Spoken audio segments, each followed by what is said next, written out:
Hi, I'm talking with Jake McLaughlin from National Auto Repair. Hey, Jake. Hey, how you doing, Tony? Doing good, doing good. I'm glad you could make it. This is another of our ASA member profiles, and you come highly recommended from our ASA Arizona affiliate. Diana De Leon recommended you were somebody I would want to talk to. So I'm happy you were able to make the time for the podcast today. Thanks a bunch.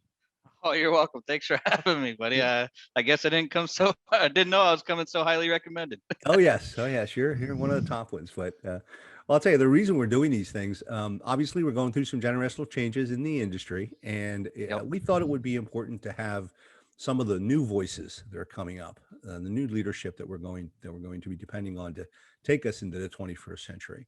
And again, you certainly fit that bill. But before we get into all the details, tell us a little bit about yourself. How did you get into the business?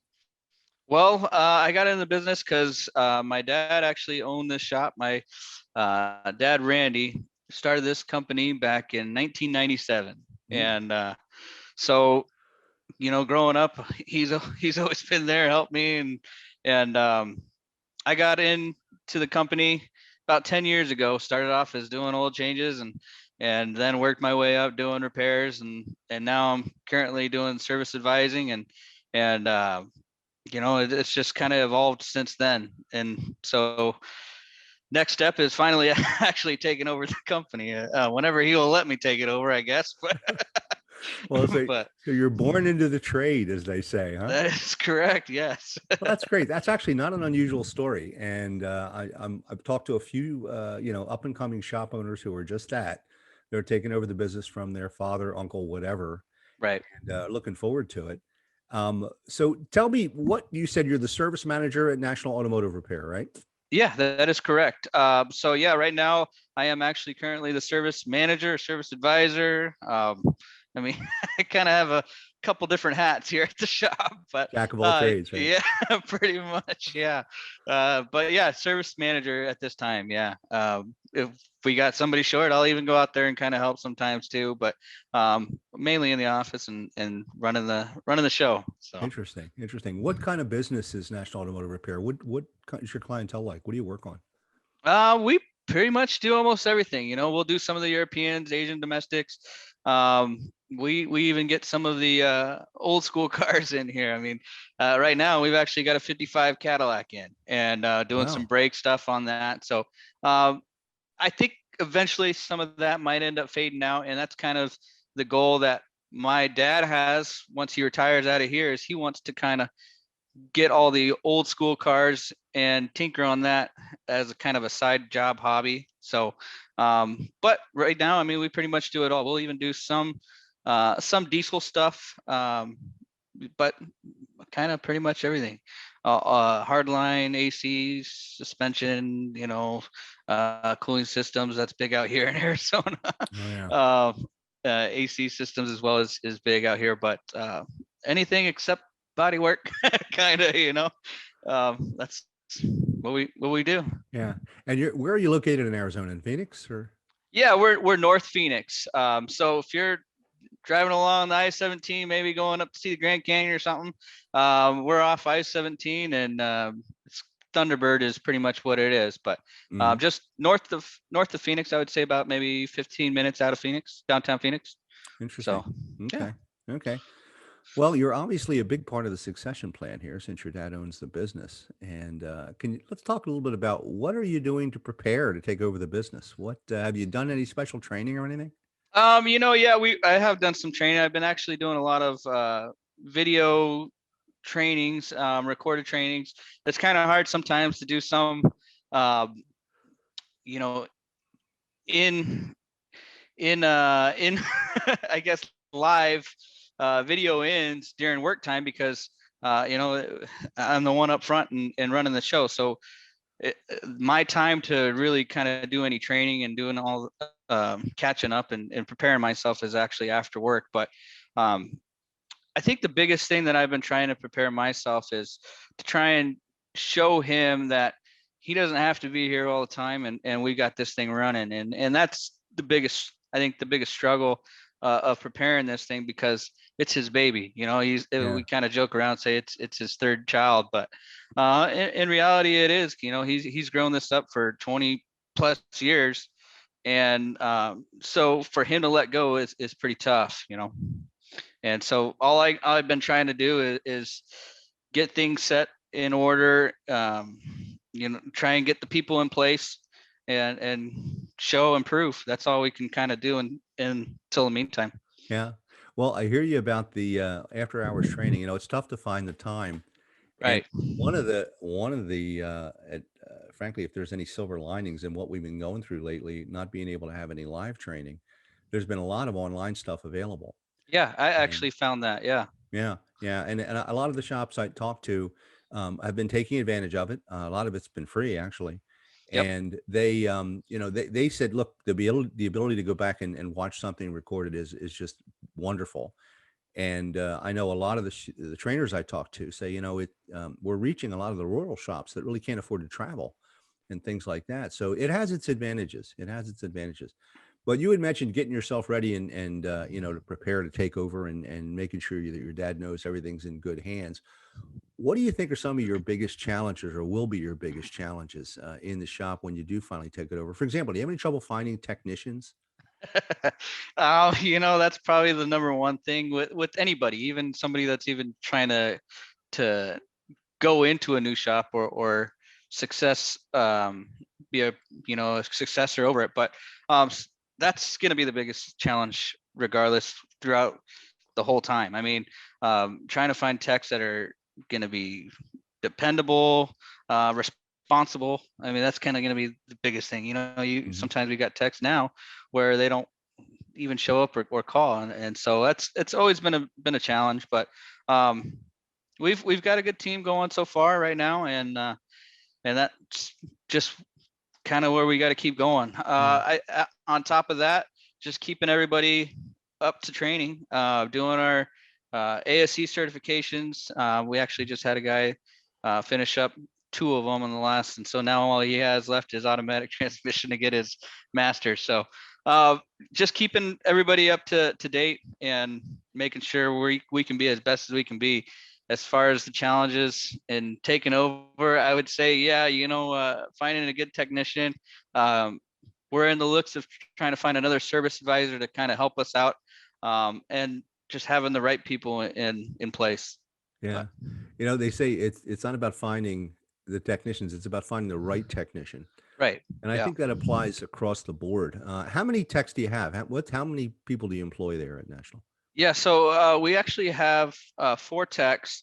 Um, Me as a service writer, and then uh Pops comes in as a service writer every once in a while. Nah. He kind of throws himself around there a little bit, but it gives everybody a hard time and gives us a heartache here. But um no, it's we've got four techs, me as a service writer, and one lady up front here that does all of our paperwork, answers the phones, and Mhm, helps out quite a bit actually, because it's a shuttle customers, shuttle back to work, home, so forth. So, mhm. but You yeah, just have the one location, right?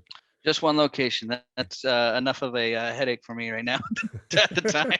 Well, it's plenty of time to grow that way, that's for sure. That's Yeah, true. Yeah. yeah. Well, it's nice to know that, you have the opportunity to learn the business from the ground up. I think that's Right. important. And more important, I think it sounds like you have a pretty good relationship with your team, which is also vital, I think, to success.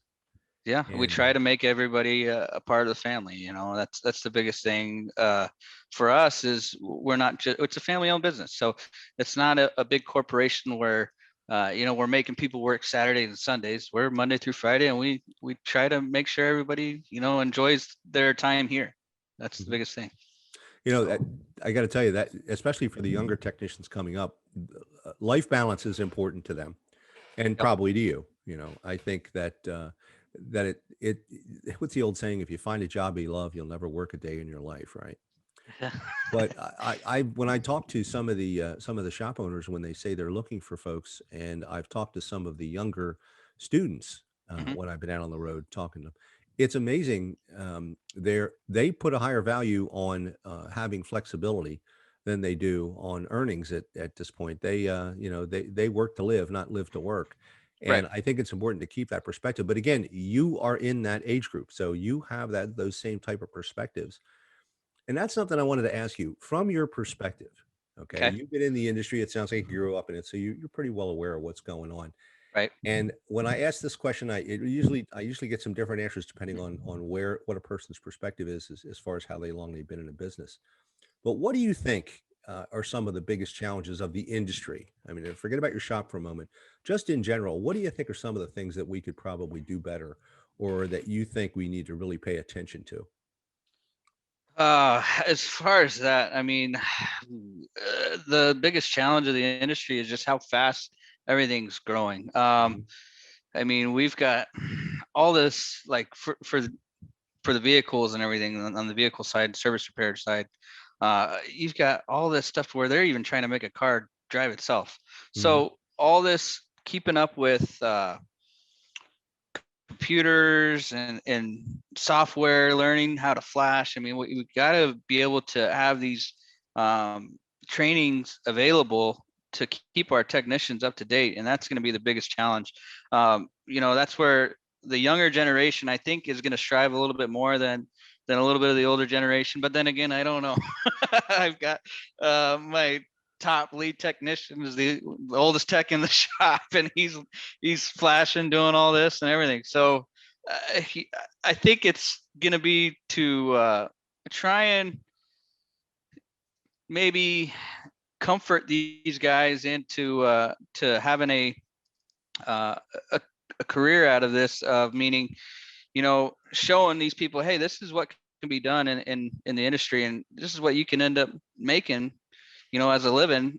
But you gotta put some work into it. That's the biggest challenge I see, is just kind of showing and learning. I mean, you're going to have to spend time into it. And some of these people, you know, don't want to spend that time, and they're going to fall short, and times, times are changing. You got to adapt.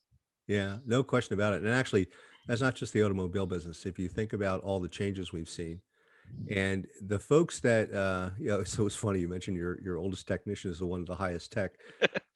Right. In the space of one career, I mean, we've gone from, let's face it, carburetors to Right. all the way up to the computer control stuff. And those folks are still on the job, a lot of them. And they've had to learn all this stuff. And I think that's been one of the biggest fallacies about our industry is we have this perception that we're still battling where it's kind of an old school type of thing. Nothing could be further from the truth. Right. And training is a given. You're going to be training for your entire career now. You're going to And have to. Yep. and it doesn't matter whether you're an automotive technician, a bookkeeper, whatever. The Hmm. technology is changing so fast that ongoing learning is something that you just do. That's part Yep. and parcel of building a career. Yeah. So, yeah. It's and ASC is a good way of keeping your techs up to date, Hmm.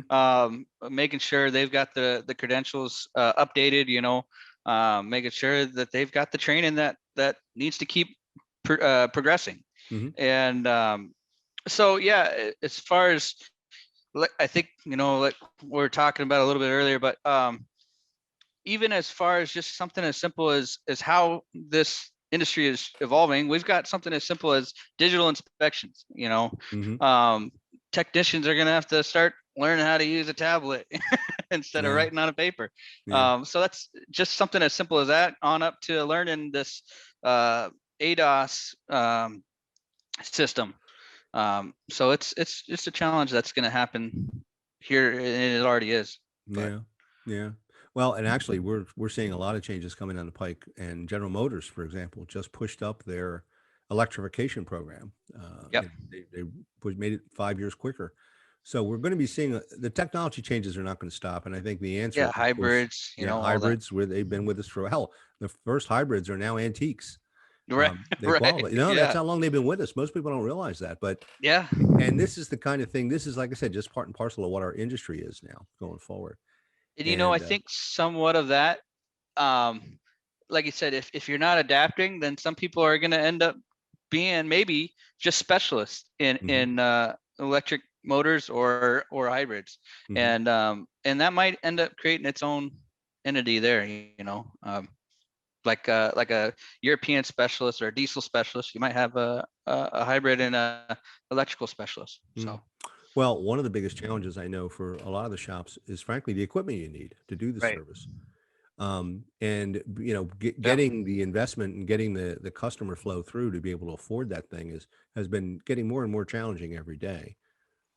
But Yep. you're an established business. You said you started what, it was 97, I think. Yeah, he started back in 1997. Hmm. Mobile mechanic. Oh, that's great. And So you went from mobile to bricks and mortar, huh? that's it. Yeah, yeah. Yeah. Uh, that's one of the changes I've seen in our marketplace. Mobile technicians are actually a pretty fast growing segment right now. They are. And Yeah. a lot of shops, it makes sense if you think about it. Again, I know a lot of collision shops, for example, sublet their ADAS and a lot of their flashing and stuff like that to some of the mobile techs who can afford to have the equipment investment they need, and There have is. enough Yeah. shops that are using their services to make it all worthwhile. So it'll be interesting to see how the industry evolves going forward. But I still think at the end of the day, the independent repair shop is still the place where consumers want to go because they know you. Right. I assume you have as good a relationship with your customers as you do with your employees at this point, right? Oh yeah. Oh Yeah. yeah. Try to know all the customers by first name basis, and it makes them feel comfortable. Yeah. And once you get your customers to be comfortable, I mean, it's just from there on. Yeah. So, Yeah. uh, How's the pandemic affected you in the Phoenix area there? Have you guys had any trouble with that? Or you kind of through it? What have you had to endure? I wouldn't say we're through it, and I don't know how long it's gonna always eventually stay this way until until people feel comfortable. But it has affected us, but we are a pretty much a res, I guess a COVID resilient business. you Good. know, uh, we have ended up, we stayed busy, but we're not, we're I would say we're still down probably maybe 20% of what we should be last year. Hmm. Um, but we still had work, and luckily enough, some shops have been pretty dead, Hmm. and we've had the customer base. We sent out a whole bunch of emails saying, hey, this is what we're doing for COVID-19 Hmm. protocols and rules. Um, wearing masks when we're going in and out of vehicles, wiping everything down. So uh, that's all we can kind of keep doing. As far as the economy here, it has hit us. We were in a lockdown where restaurants, bars, only Hmm. essential businesses were only open, and luckily enough we were, but um, it has affected us.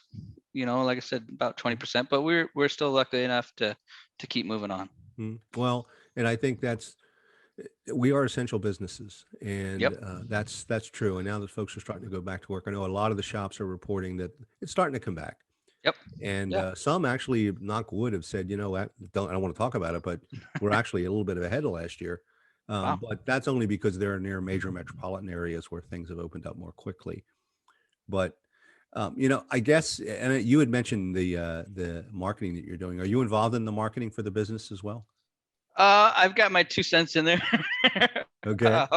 uh, yeah. So me and another lady, she does a lot of our marketing for our company, but um, yeah, I would say, she makes sure she runs everything by me first. Well, is this going to be okay if we run this special, or Yeah.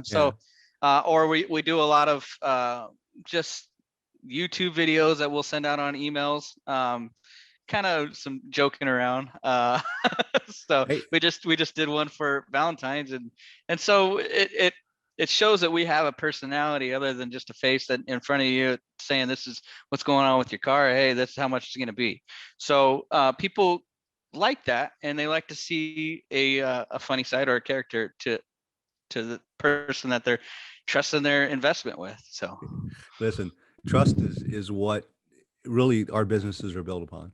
yeah, And I'm with you. I think, they are doing business with an individual or a group of individuals that they feel they have a relationship with. right. And, Yep. having fun with that and, letting them show that, hey, we're people too, I think makes all the difference in the world. So it sounds like you're on the right track. But it also sounds like you're pretty busy. What do you do for fun? What's your life work balance like? Well, when I get a chance to finally get out of here, Uh, my biggest hobby is being outdoors, and I do a lot of hunting. Oh, So actually, I've got a hunt coming up in 3 weeks. I'll be uh, in Kerrville, Texas, doing oh, a whitetail hunt. So that's coming up in 3 weeks. But yeah, I like to be outdoors. Any chance I can, every weekend I can, I'll shoot up north and start hiking and going hunting. So that's my biggest hobby, and it helps me relax my mind and get my mind off the company and the business and my escape. hey, So listen, it's important to have that work-life balance. Like I said, you got to sharpen the saw, right? Yeah. yeah. Well, But you've got to make sure, yeah, you have time to make sure you can stay sane. yeah, yeah, So yeah. Yeah, I remember when I worked at a Fiat dealership, there was a sign on the wall that says, "You don't have to be crazy to work here, but it helps." And I think these days, as fast paced and with everything that we're dealing with, I mean, so many things have changed. Now we're dealing with like touchless customer service now, and yep. the cleaning stuff we're doing for our customers to go through the COVID stuff, and some of this is going to stick. Customers do like certain aspects of what we're doing now, Yeah. but So, yeah, I, I think like to elaborate on what you're saying, some people like the convenience, and if you can go and pick up their car from their house oh yeah. or from work, then you might actually gain a customer or two out of that. And they might tell their friend, hey, I just had my car picked up from the house. Give these people a call. So you might actually find some new business that way too. Well, offering that level of customer service is what it's all about. I mean, you have to have quality to get in the game. There's no question about that. You Right. got to do good work. Yep. But I think it's going the extra mile. That's again one of the hallmarks of the independent service community and one of the big advantages that we have with respect to consumer trust and I think them just wanting to do business with us. They don't want to they want to do business with somebody they can talk to. Exactly. And I think that having that family atmosphere helps a lot. That's why family businesses have been so successful. Yeah. But Yeah. I understand. I was talking to Diana De Leon, our executive director of ASA Arizona, who's the one who gave me her name. But she mentioned you're also doing some podcasting. I understand, aren't you? Yeah. Yeah. Me and a buddy of mine. So like I said, I do a lot of hunting. Uh-huh. That's my biggest hobby and social life, I guess, outside of work. But yeah, we started our own group. It's actually called Bow Hunting AZ. I'll throw in a little plug there, but uh, Bow Hunting AZ. We started our own podcast. We do a bunch of YouTube videos, and so we've interviewed some pretty big names in the hunting industry. So Wow. yeah, this isn't all too new for me, but it's fun. I enjoy it. We get to talk with people, pick their brains, like you're kind of doing with me a little bit here, and Yeah, yeah, that's the and whole point, right? right, get a little bit of knowledge for the people that are like what we're doing here, people that are getting into the industry. Uh-huh. And so it's fun. I enjoy it because it's very knowledgeable in a learning base that's growing. I mean, a lot of people listen to podcasts, so Yeah, yeah. Well, you said it's Bow Hunting AZ, right? that is correct. Yeah, Yeah, all one word actually. So I have to give it a listen if I will. yeah, And you're again, you guys have been members of ASA for a long time. we have. Have you got involved with the local chapter or the local affiliate at ASA in Arizona?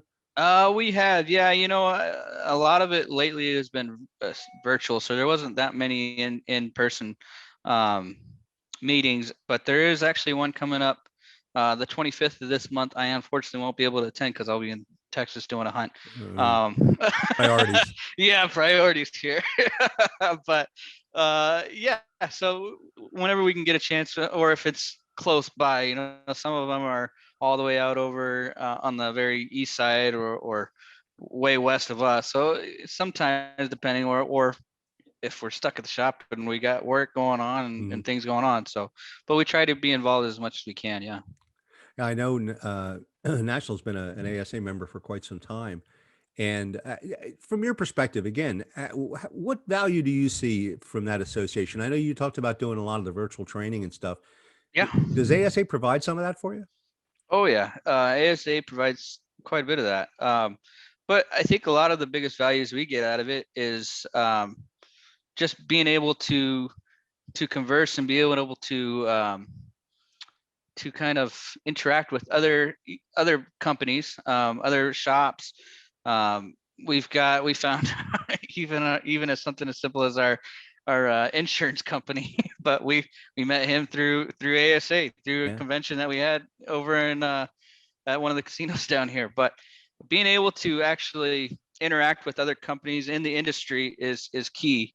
But a lot of the training that they provide, they provide a lot of training for business owners that we've gone to. Some of the seminars when they come in, for the technicians, service advisors, they offer quite a bit.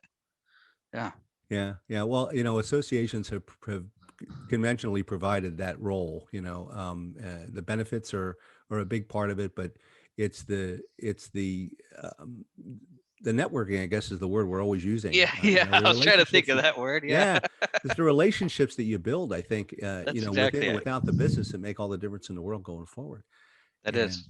I would imagine you've been at your dad's side over the years at a few of these meetings and met some other Oh shop yeah. owners in your area as well, right? Oh yeah. That's like I said, you meet some of these other business owners in the same field that we've got. And so, yeah, I mean, we can pick their brain at the same time. If they've got any questions, we've always been here to help them out too. But it's nice to be able to see what this guy down the road or kind of in the same vicinity is doing and how he's been doing, become um, not competitors, but allies in the industry. And Mhm. that's what we are. I'm not going to go and steal somebody's business, but we're here to all help each other out. And that's what it is. So, Well, that's been a common theme I've heard through many of the ASA members that I have been had the pleasure to interview and have known over the years. It's a right. team effort, It within the is. shop and without. And I think that's one of the greatest values the association provides to our members is other members, like yourself, Right. who, we all have the same problems, but we come at them from different angles. And sometimes somebody might have an answer to something that you've been looking for a long time. Exactly. Yeah, Yeah. exactly. And It's kind remember, of like a, what we call it, like a BDG group. It's a yeah, business yeah, development group, exactly. Yeah. so. Yeah. And good ideas are meant to be stolen, right? Yeah, I guess so. Well, I wouldn't say stolen, I would say shared, but yeah. Shared. That's a better word. Yeah. Better word. Shared. Yeah. Got it. Got it. Well, Oh, geez. Jake, it has been a pleasure talking with you. I'm really glad we had a chance to connect. Yeah. Any final Thank words you. before I let you go for the evening? Um, if you're in Phoenix, you need some repairs, come here, National Automotive. I appreciate you having me on here. It has been fun. I look forward to possibly the next one. Yeah, absolutely. Oh, we'll definitely have to do this again. Maybe once I've finally taken over the company. How about Yeah, that, that's huh? or even before. Okay. Okay. Now, I'm actually, you know open. what? Since you mentioned it, when you get to that point, I really would like to. I hope we'll be talking before then, but Right. um, that would be an interesting story when you finally get into that last stretch where the transition is going on. I think a lot of people would like to hear that story. So we'll definitely have more to talk about, and I Yeah. will look forward to listening to Bow Hunting AZ too along I the way. appreciate it. Yeah. Yeah, Yeah. We're on all platforms as well too. So, yeah, that sounds great. um, Well, Jake, again, I want to thank you for your time. We have been talking with Jake McLaughlin, the service manager and soon to be shop owner of National Automotive Repair. Jake, again, I want to thank you for your time tonight. Send our best to your dad and I the whole will. team there Yep. at National. We really appreciate your time. All right. Thank you, Tony. Thanks for having me on here. Have a great night. Take All right. care. You too, buddy.